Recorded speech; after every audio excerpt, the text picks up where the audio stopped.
Olá, amigos do LAC Concursos. Professor Marcelo, mais uma vez aqui com vocês para dar sequência no nosso conteúdo, certo? E como eu falei para vocês, vamos gravar uma aula sobre indústria. Tem isso lá no tópico, indústria no Brasil, na industrialização brasileira. Então, vamos mandar bala nesse conteúdo e atender a essa demanda, certo? Que está lá na ementa que foi enviada para a gente. Vamos lá. Pessoal, primeira coisa, olha só. Vocês se lembram na aula de população economicamente ativa, que a indústria é o setor secundário da economia. Muito bem.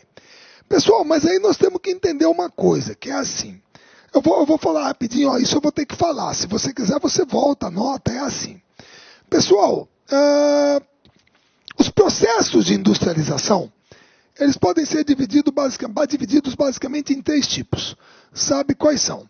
Industrialização clássica, que são aqueles países que vieram se industrializando desde a primeira e da segunda revoluções industriais. Japão, Reino Unido, Estados Unidos, Alemanha, etc.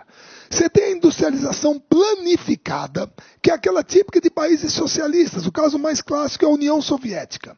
E tem os países de industrialização tardia ou retardatária. Esse é o nosso caso. São aqueles que se industrializaram depois. Eu também tenho que lembrar para vocês que quando a gente fala em setor industrial, você sabe que a gente tem aqueles setores da indústria.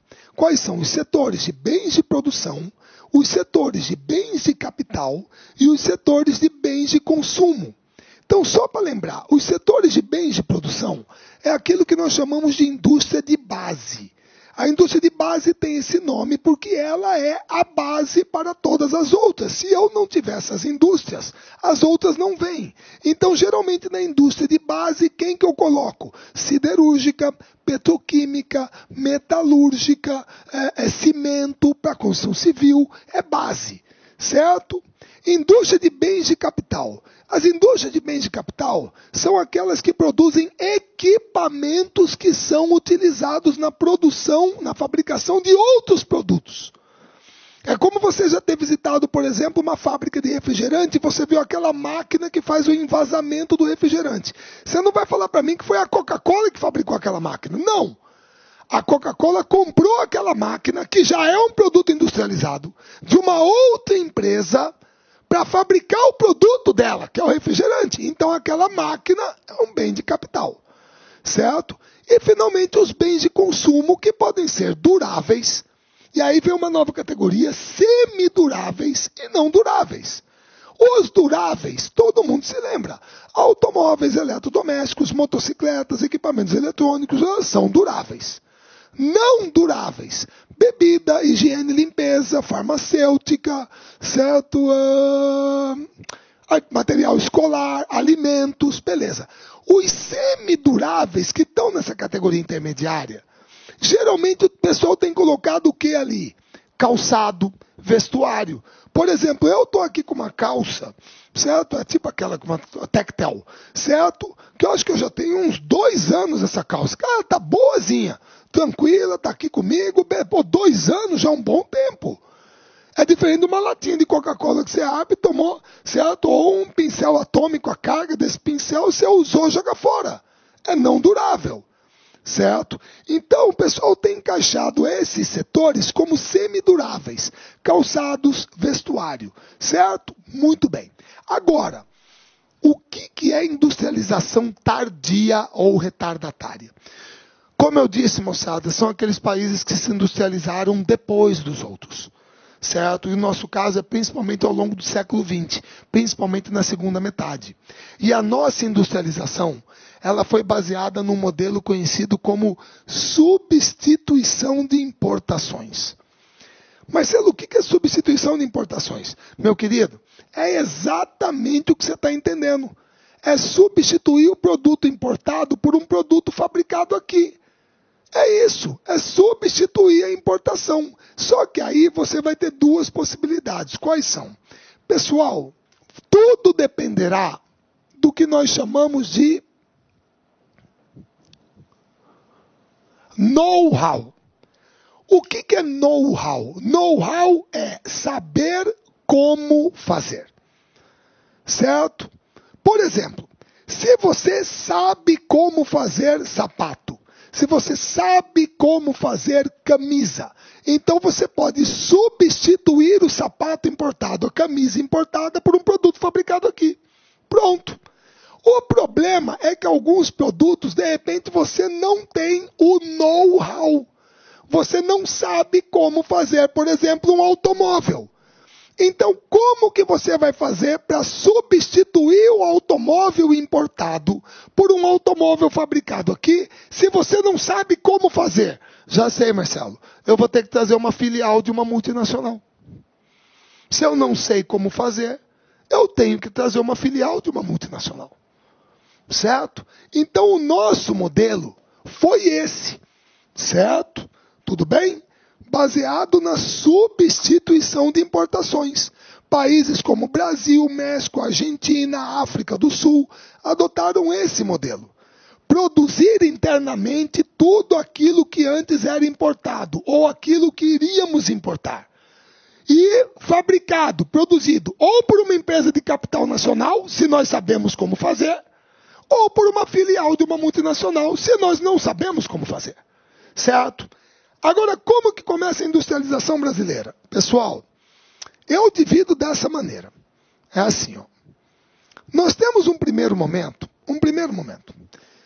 meados do século XIX até o início do século XX. É uma primeira fase. Eu sei que tem coisa antes, pessoal.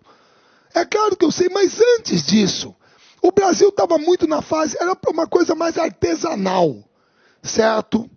Beleza? Para caracterizar um pouco isso aqui, só para eu dar uma ideia para você, certo? Lá vou eu, né? Mais ou menos nesse período, mais ou menos, né? E sem merchandising.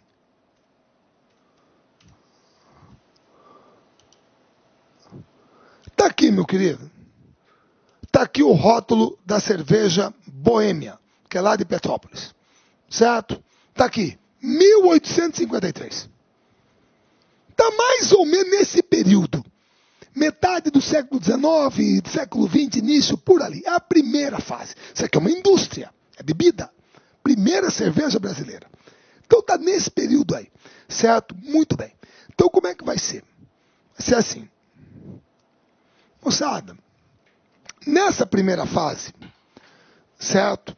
Perdão. Nessa primeira fase, meados do século XIX, início do século XX, nós adotamos uma iniciativa para tornar o produto brasileiro mais competitivo. E qual foi?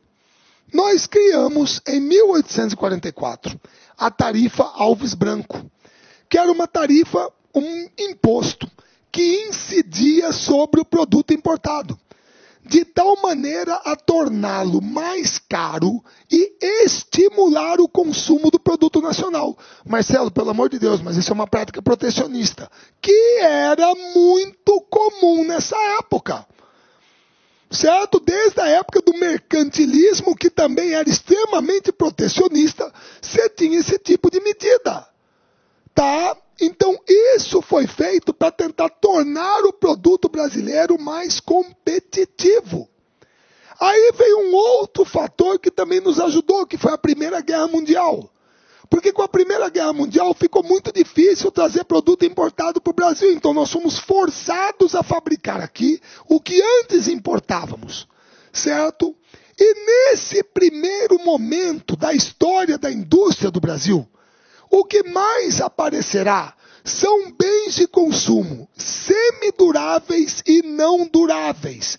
É o que nós chamamos de indústrias leves. Então, nessa época aqui, é o quê? Calçado, vestuário, alimentação, laticínio, frigorífico, você entendeu? Bebida. É isso que nós vamos estimular aqui. É isso que nós veremos aparecer dentro do Brasil nessa primeira fase, certo? E aí, você tem alguns fatores que contribuíram para a industrialização no período. Primeiro, a abolição da escravatura contribuiu brutalmente.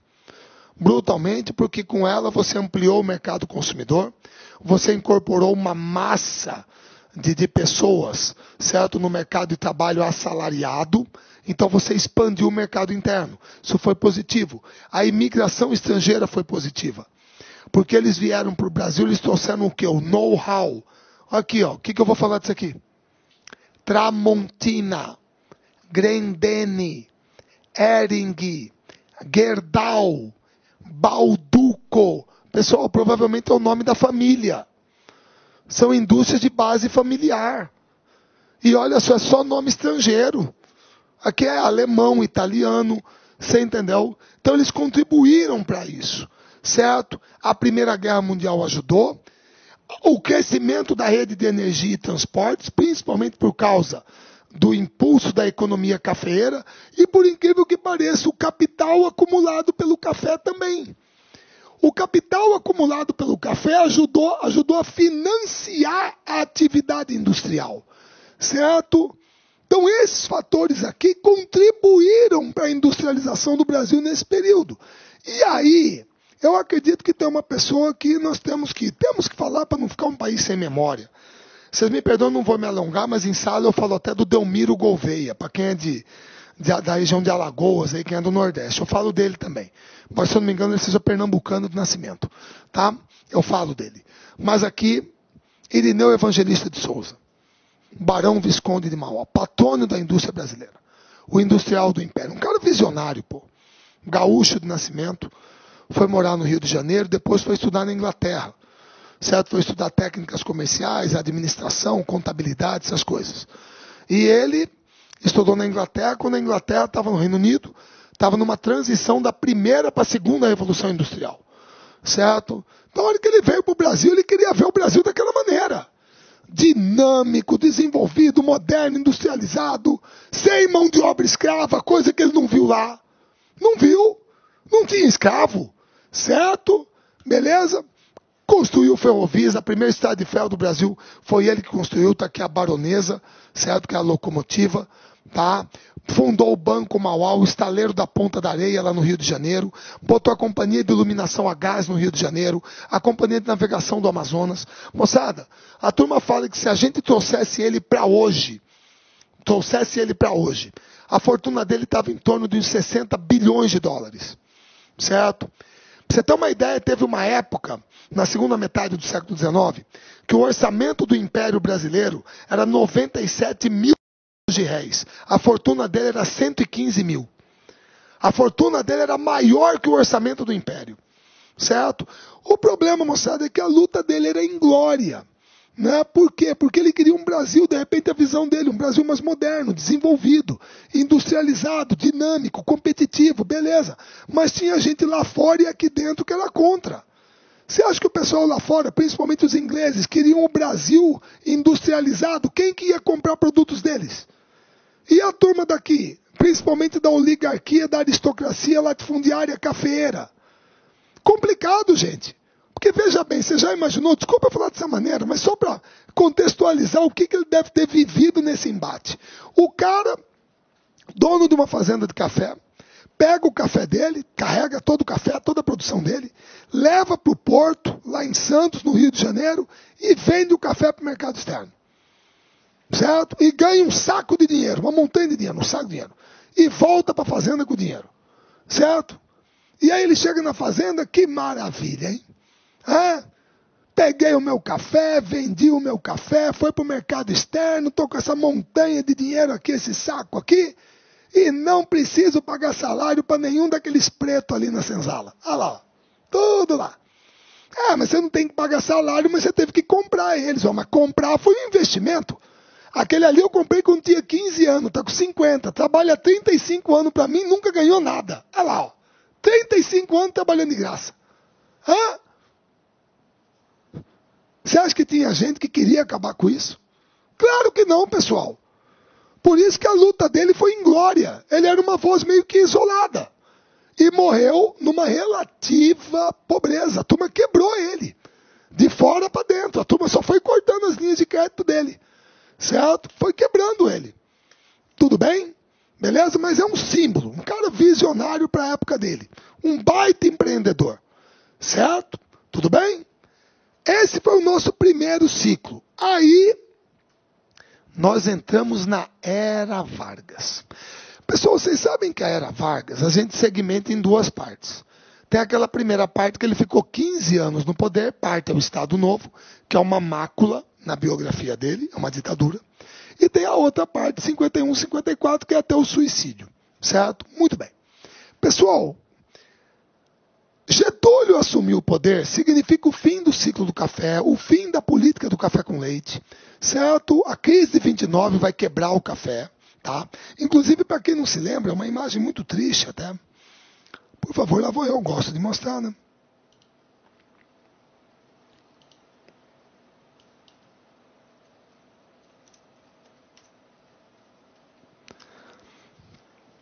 É muito triste de se ver, tá? Aqui, ó. A turma tacando fogo no café. Para tentar segurar o preço. Certo? Fazer o quê? Mercado lá fora, todo mundo quebrado. Nosso principal produto de exportação. Estoque aqui até na bica. Certo? O que você vai fazer com isso? Queima. Queima. Muito triste se ver, né? Mas foi o que aconteceu. Tá? Naquele momento. Certo? E com isso, aparece o Getúlio, certo? Aparece o Getúlio. E qual que era a visão do Getúlio? Bom, primeiro, uma visão nacional desenvolvimentista, certo? Nacional desenvolvimentista. Getúlio era muito claro. Ele assumiu o Brasil num momento de crise de 29, tinha que recuperar isso. Então ele quer estimular a industrialização. Agora, como que ele vai fazer isso se está todo mundo quebrado? Então ele era muito claro. Se a iniciativa privada não dá conta de fazer, o Estado vai fazer. Nacionalista e estatizante. O Estado vai fazer, mas vai ficar na mão de brasileiro. Não de estrangeiro. Certo? E ele teve a visão muito clara. Clara, óbvia. O que ele percebeu? Ele percebeu que no primeiro ciclo, na primeira fase da industrialização, a gente desenvolveu as indústrias leves, bens de consumo não duráveis, semiduráveis, beleza, muito bem. Agora, para eu desenvolver os outros setores da indústria, eu precisava de quem? Da base. Eu tinha que ter a base. Se eu não tiver indústria de base, as outras não vêm. Então, é aí que nós conhecemos a Era Vargas dentro do processo de industrialização, por essa ênfase na indústria de base, com capital estatal, caracterizadas principalmente pela criação da Companhia Siderúrgica Nacional em Volta Redonda e pela criação, pela lei número 2004, de 3 de outubro de 1953, da Petróleo Brasileiro Sociedade Anônima, ou Petróleo do Brasil, Petrobras, como monopólio estatal. Certo? Beleza? Então ele impulsionou a industrialização do Brasil com o capital estatal, com forte ênfase na indústria de base, para que os outros setores pudessem vir. Tranquilo. Então ele fez esse trabalho, certo? Posteriormente a ele, aí vem o Juscelino. Juscelino, com certeza. Pessoal, não é que eu estou omitindo o Dutra, até porque Dutra é meu conterrâneo. Certo? Eurico Gaspar Dutra. Mas o governo Dutra, 46-50, ele não é um governo lembrado por grandes realizações. Assim, até o Dutra não era um cara muito carismático, honesto, correto, tudo bem. General do Exército. Mas o governo dele não é muito lembrado. E ele estava ali no meio. Certo? Agora, o Juscelino, nossa senhora. Juscelino, plano de metas. 50 anos em 5. O que o Juscelino deixou muito claro? O governo, o Estado, vai continuar atuando na indústria de base e também na infraestrutura, energia, transportes. Olha ele aqui abrindo a Belém Brasília. Certo? Tá ok? Com a SPEV, a Superintendência para Valorização Econômica, Superintendência do Plano de Valorização Econômica da Amazônia. Vamos dizer, uma precursora da Sudã, que veio no regime militar. Ali está o Juscelino, aqui dentro da cabine do caminhão, abrindo a Belém Brasília. Então, o Estado estará presente na indústria de base e na infraestrutura. Beleza, agora, o que está faltando para o Brasil? Bom, indústrias leves vieram na primeira fase. A Era Vargas trouxe a indústria de base. O que está faltando? Marcelo, os bens de capital e os bens de consumo duráveis. Está faltando esses dois. Agora, por que está faltando? Porque nós não temos o know-how. Nós não sabemos como fazer. Então é aí que o doutor Juscelino vai fazer o quê? Marcelo, já sei. Internacionalização da economia. As multinacionais vão entrar no Brasil. Aqui, ó, o primeiro Fusca. Isso aqui, se não me engano, foi em 57, lá em Santo André, eu acho. Lá no ABC. Tá? Primeiro Fusquinha aqui, ó, Volkswagen. Certo? Tá aqui. Certo? Indústria automobilística, indústria de eletrodomésticos, químico, farmacêutica, máquinas e equipamentos. Vamos trazer a filial da multinacional, porque nós não sabemos como fazer. Então nós vamos depender do capital estrangeiro e investir aqui no Brasil. Então com isso, nós promoveremos a internacionalização da nossa economia. Certo? E, pessoal, você sabe que o final do governo dele é meio melancólico, porque principalmente devido à construção de Brasília, nós tivemos aumento da dívida externa e da inflação. Tanto é verdade que o Jânio fez a campanha para sucedê-lo com a vassoura na mão para vaiar a corrupção. Então está chamando o Juscelino de ladrão, de corrupto. Tivemos uma concentração do parque industrial em São Paulo. Ele ficou brutalmente concentrado em São Paulo. Certo? E a complementação do parque industrial brasileiro. Porque depois do Juscelino, o Brasil tinha indústria de base, bens de produção, indústria de bens de capital e indústria de bens de consumo, duráveis, semiduráveis e não duráveis. Então nós tínhamos todos os segmentos da indústria. Certo? Houve a complementação do parque industrial. E aí, nós vamos para o regime militar. Certo? Para o regime militar. Tá? E o que o regime militar fez? Bom, primeiro, nós temos um momento dele, que é o chamado milagre brasileiro. Pessoal, presta bem atenção. Todo mundo se lembra? Perdão.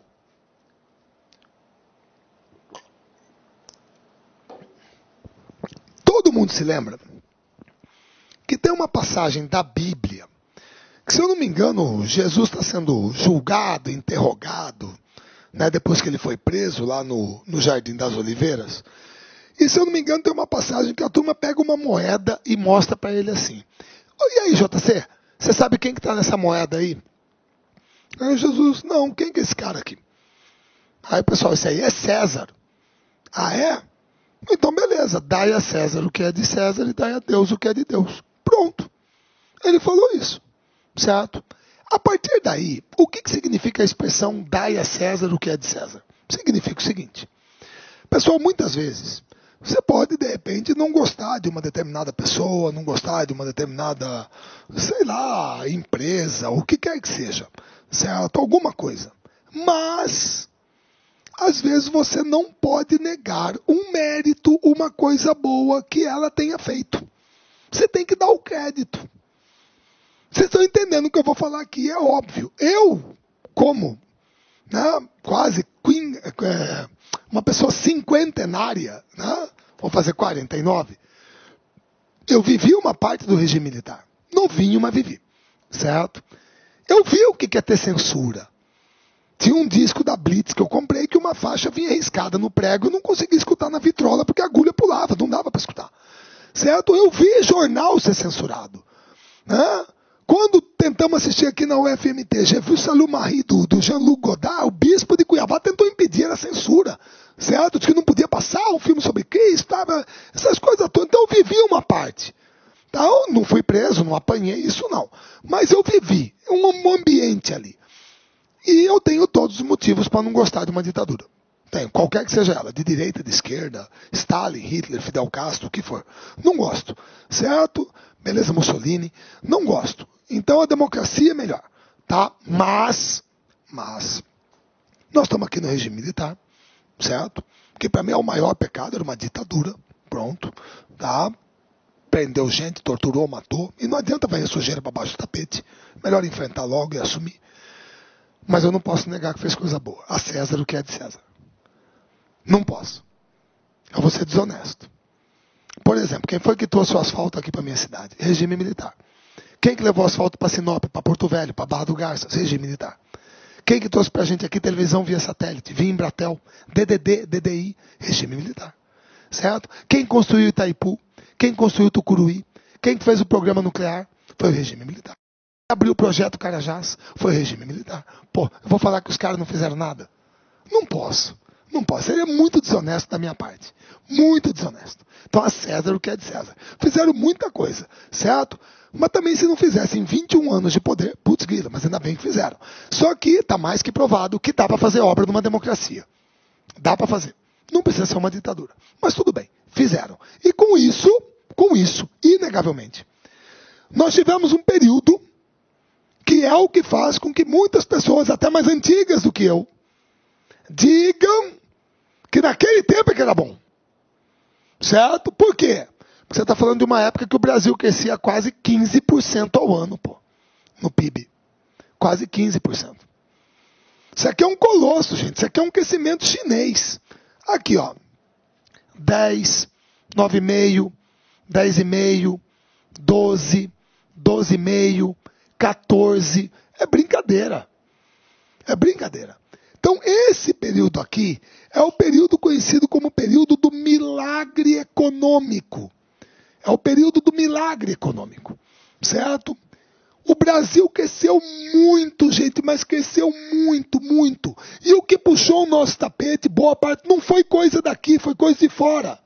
Primeiro choque do petróleo, segundo choque do petróleo, o aumento da taxa de juros nos Estados Unidos, do Paul Volcker, isso puxou o nosso tapete. Mas nesse período aqui, inegavelmente, nós crescemos muito, muito rápido, em um curto espaço de tempo. Que é o período que a turma chama de milagre brasileiro, ou milagre econômico.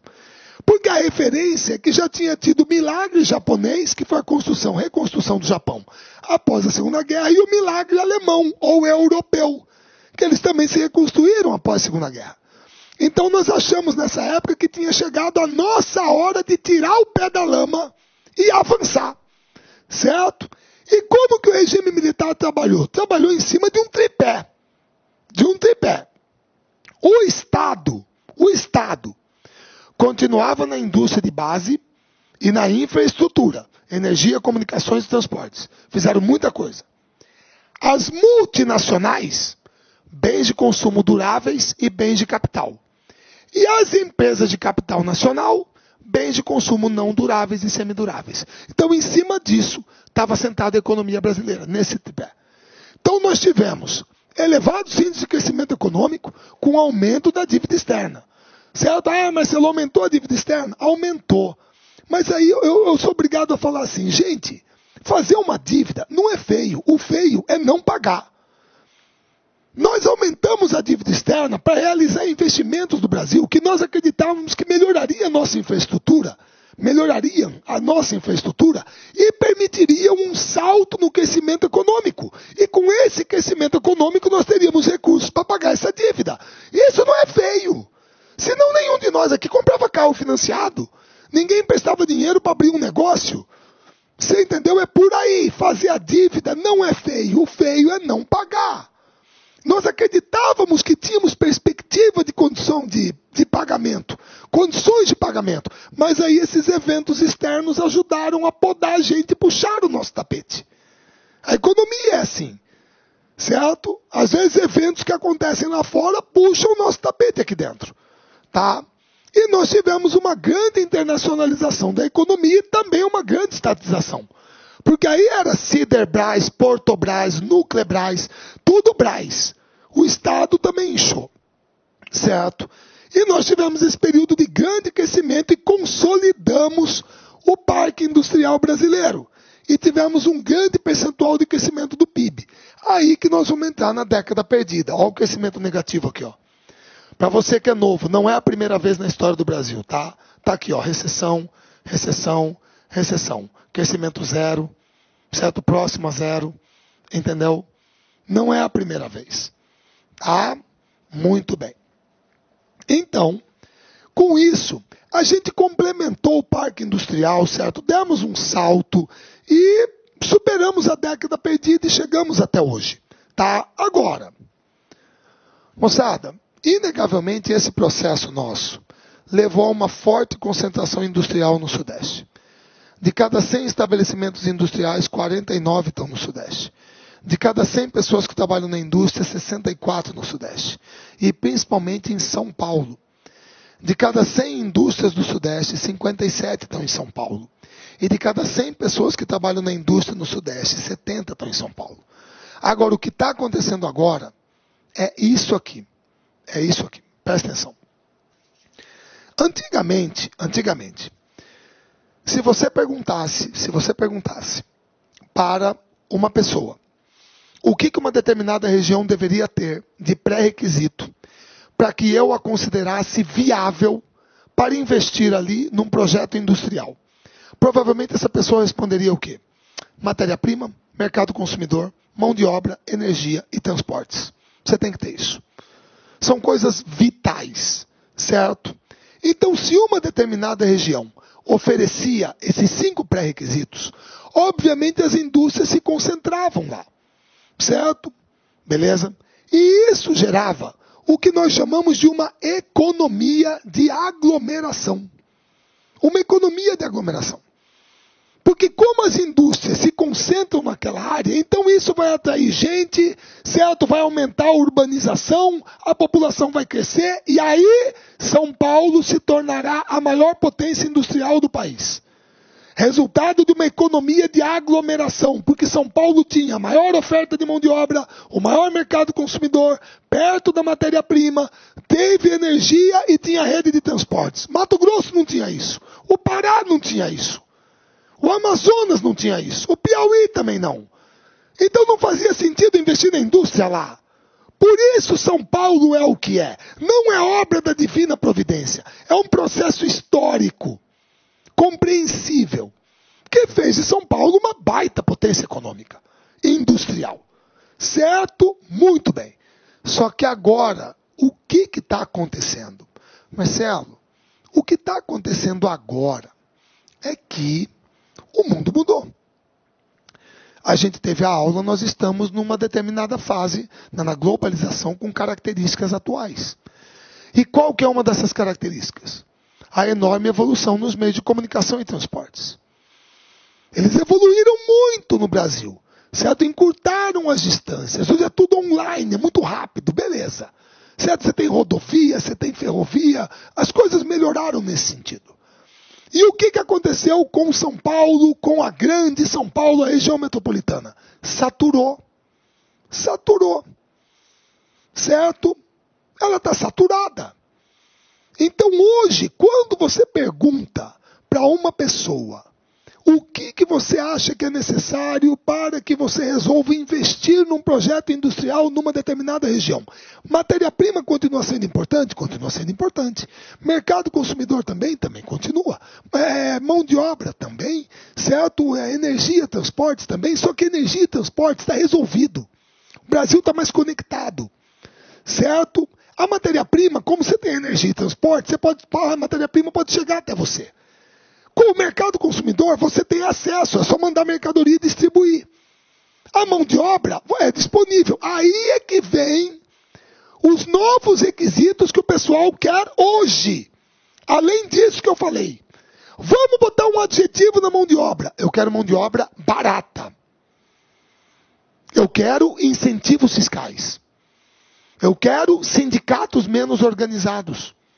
Eu quero um tráfego urbano menos saturado. Eu quero terrenos mais baratos. Ou, se possível, que o Estado me dê o terreno. Quem aí que não sabe que muitas fábricas que se instalam no interior, a prefeitura dá o terreno, o Estado dá o terreno num distrito industrial. Dá terraplanagem, coloca energia e água na porta. Tudo para você colocar sua indústria ali.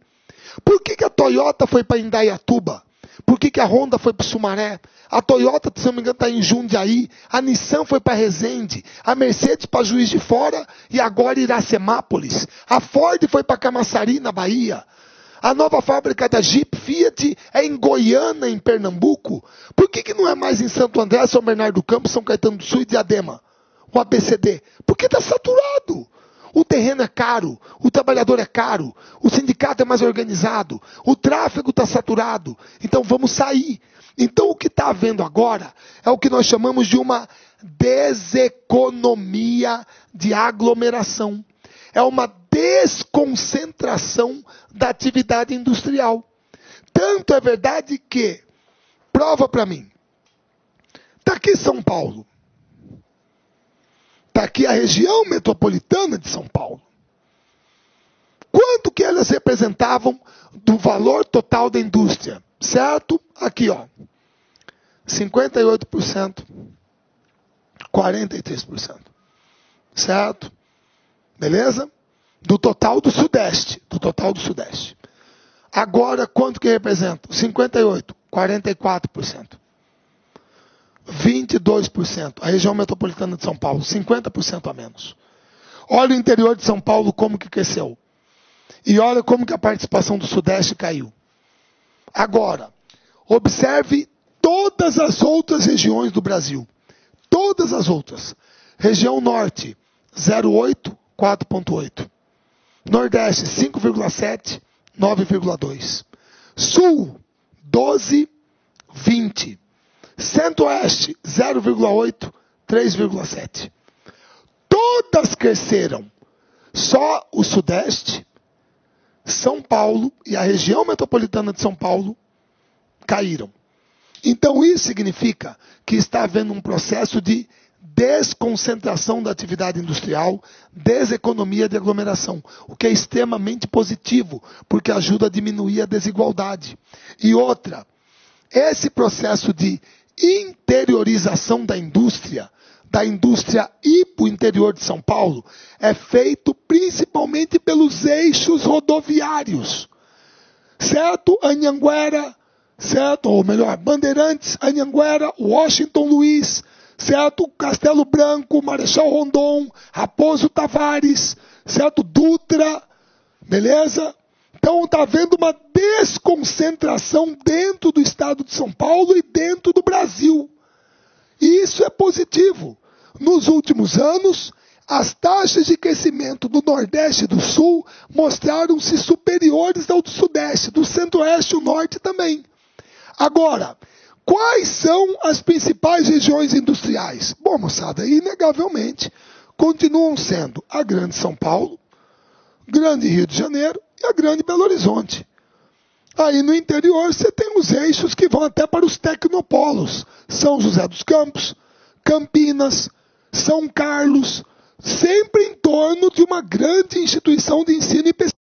Campinas, Unicamp, São Carlos, UFSCar, São José dos Campos, Instituto Tecnológico da Aeronáutica, o ITA, Centro Tecnológico Aeroespacial, CTA, e uma empresa, a Embraer, Empresa Brasileira de Aeronáutica.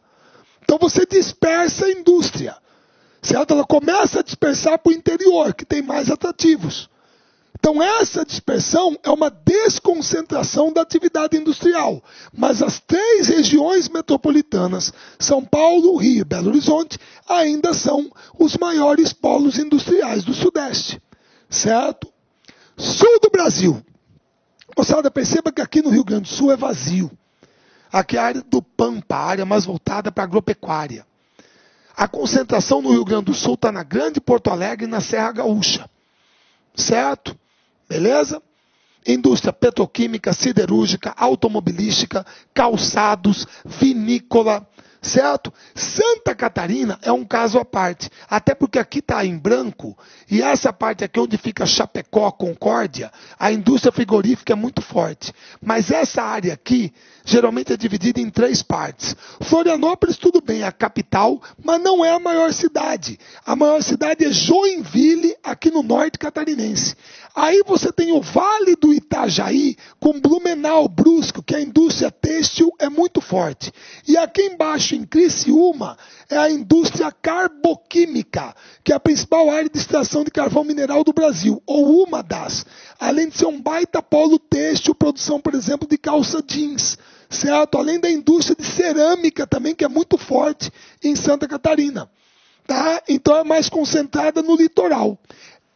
No Paraná, a grande Curitiba, você tem a refinaria Presidente Vargas, em Araucária, você tem a fábrica da Renault, Nissan, tinha da Audi e da Chrysler, certo? E o eixo Londrina-Maringá, que aí já é voltado para o agronegócio, Certo? Muito bem. O Nordeste, pessoal, o Nordeste são as regiões metropolitanas. O interior está recebendo investimento, mas as indústrias estão mais concentradas no litoral.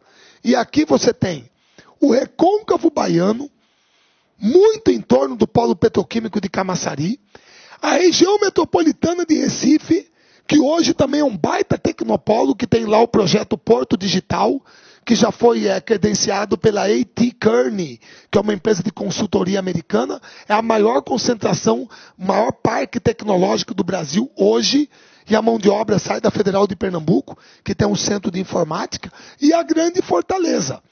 As três regiões metropolitanas são os 3 maiores polos industriais dentro do Nordeste. No Centro-Oeste, pessoal, aí eu tenho que falar francamente, ó. Tudo bem que pode aparecer essas coisinhas aqui para Mato Grosso e Mato Grosso do Sul, tá? Mas o nosso forte aqui é a agropecuária. Indústria aqui, moçada, tirando as 2 fábricas de cimento que você tem aqui perto, porque tem calcário, que é a indústria de base, aqui é indústria leve, certo? É frigorífico, laticínio, calçados, certo? É alimento, certo? É isso que tem aqui. Grosso modo, aqui em Mato Grosso do Sul, usina de cana-de-açúcar, tá? Agora, o maior parque industrial do Centro-Oeste é Goiás, que apresenta uma diversificação muito maior. Você tem a fábrica da Hyundai em Anápolis, a fábrica da Mitsubishi em Catalão, a fábrica da John Deere em Catalão. Anápolis é o maior polo de medicamento genérico do Brasil, certo? Então, Goiás, nos últimos tempos, se dinamizou muito, se diversificou muito quanto à base industrial. E é a maior economia do Centro-Oeste brasileiro, certo? E aí o norte do Brasil, você tem um grande atrativo que foi criado em 1967, governo general Arthur da Costa e Silva, que é a Superintendência da Zona Franca de Manaus, SUFRAMA. Obviamente, moçada, se um show é entrada franca, quanto que você paga para entrar? Nada. Se a zona é franca, quanto você paga de imposto? Nada. Então hoje o polo industrial de Manaus tem mais de 500 indústrias lá dentro, certo? Usufruindo desse incentivo fiscal, que foi a maneira que o regime militar achou de atrair investimentos para a Amazônia e diminuir essa desigualdade regional que nós temos aqui. Aí eu sou obrigado a falar para vocês, sinceramente falando, que eu tentei de tudo para achar um mapa industrial do Pará. Cara, eu não achei. Não achei. Mas eu peguei, por exemplo, aqui, ó, que no ano passado, o Pará foi a única economia que não encolheu em 2015. A única, ficou 0, estável. Todas as outras unidades da Federação do Brasil tiveram queda no Produto Interno Bruto. Todas, menos o Pará. A indústria está concentrada na região metropolitana de Belém, pelos distritos industriais de Icoaraci e Ananindeua e nas cidades de Marabá e Barcarena. O PIB do Pará em 2013 foi o 11º do Brasil, 120 bilhões de reais. Puxados principalmente por quem? Quando você vê as 10 maiores indústrias, Alunorte, Albrás, Mineração Rio do Norte, Jari, Celulose e Papel, CRA, Refinador de Alimentos, Imeri Rio Caulim, Compar, Companhia Paraense de Refrigerantes, White Martins e Cidepar. São as maiores indústrias em atividade no Pará, certo? E os municípios que mais contribuíram para o PIB, Belém, Paraupebas, Marabá, Ananindeua, Barcarena, Canaã dos Carajás, Tucuruí, Santarém, Castanhal e Paragominas. Certo? Beleza? Lembrando que a economia é fortemente dependente do setor minerador, principalmente devido ao Vale do Rio Trombetas, lá onde fica Porto Trombetas, Oriximiná, que é a extração de bauxita, e ao projeto minerador de Carajás, que agora tem o projeto Serra Sul, que é lá em Canaã dos Carajás, que vai entrar em operação. Certo? Vai agregar mais 90 milhões de toneladas de minério de ferro à produção do Estado, cujo maior consumidor no mercado externo é a China, e é o principal produto de exportação. Certo? Minério de ferro, depois alumínio, madeira, minérios de alumínio, outros minerais, cobre, manganês, caulim, celulose e pimenta do reino. As importações, máquinas e equipamentos, veículos, produtos minerais, petróleo, trigo, combustíveis, soda cáustica, bens de informática e fertilizantes. E a balança comercial superavitária. Superavitária. 13 bilhões de dólares de superávit comercial em 2014. Certo? Extremamente importante. Só perde para de Minas Gerais, se eu não me engano. Que foi de 18 bi nesse ano. Certo? Beleza? Tudo bem? E principalmente devido à questão da mineração. Então essas são algumas características específicas da economia paraense que eu enxertei aqui dentro do processo de industrialização do Brasil.